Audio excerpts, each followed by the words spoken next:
Στις μέρες μας, η ακτινοβολία έχει αυξηθεί δραματικά. Εδώ θα σας παρουσιάσουμε κάποιους από τους τρόπους προστασίας της ακτινοβολίας.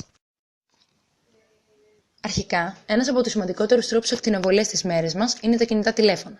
Για την καλύτερη αντιμετώπιση όμως των προβλημάτων αυτών, είναι να απομακρύνετε το κινητό από το κεφάλι σας κατά τη διάρκεια των κλήσεων, καθώς χρησιμοποιώντας την ανοιχτή ακρόαση ή το καλώδιο hands-free.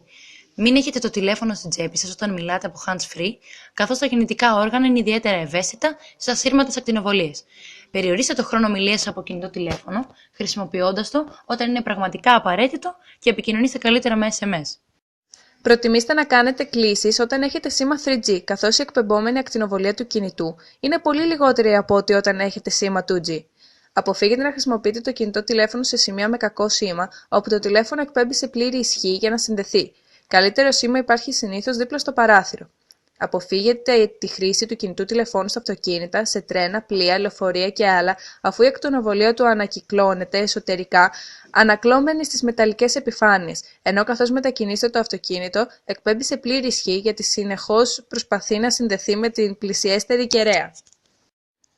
Τα ασύρματα τηλέφωνα είναι ένας ακόμα παράγοντας που επιβαρύνει την ακτινοβολία. Για την επίλυση αυτού του προβλήματος χρησιμοποιούμε το ακουστικό του ασύρματου τηλεφώνου μόνο την ώρα που μιλάμε, ενώ η βάση του ασύρματου τηλεφώνου ακτινοβολεί συνεχώς. Αντικαθιστούμε το ασύρματο τηλέφωνο με ασύρματο ή έστω με ένα ασύρματο τηλέφωνο μηδενικής ακτινοβολίας, η βάση του οποίου εκπέμπει ακτινοβολία, μόνο το πραγματοποιούμε κλήσεις. Σε περίπτωση μια αντικατάσταση του ασύρματου τηλέφωνου, το τοποθετούμε όσο το δυνατόν πιο μακριά από χώρους όπου περνάμε πολύ χρόνο και κυρίως από το πνευμοδωμάτιο. Κατά τη διάρκεια των κλήσεων, ενεργοποιούμε την ανοιχτή ακρόαση και τοποθετούμε το ακουστικό όσο το δυνατόν πιο μακριά από το σώμα μας. Ένας τελευταίος και σημαντικός τρόπος ακτινοβολίας είναι το ασύρματο ίντερνετ. Το ασύρματο modem router που χρησιμοποιείται για να συνδεθείτε στο ίντερνετ ακτινοβολεί συνεχώς, ανεξάρτητα από το αν έχετε ενεργοποιήσει τον υπολογιστή, το λάπτοπ ή το κινητό σας.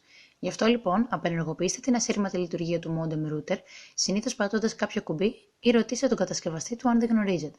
Και χρησιμοποιήστε το καλώδιο δικτύου για να συνδέσετε στον υπολογιστή σας.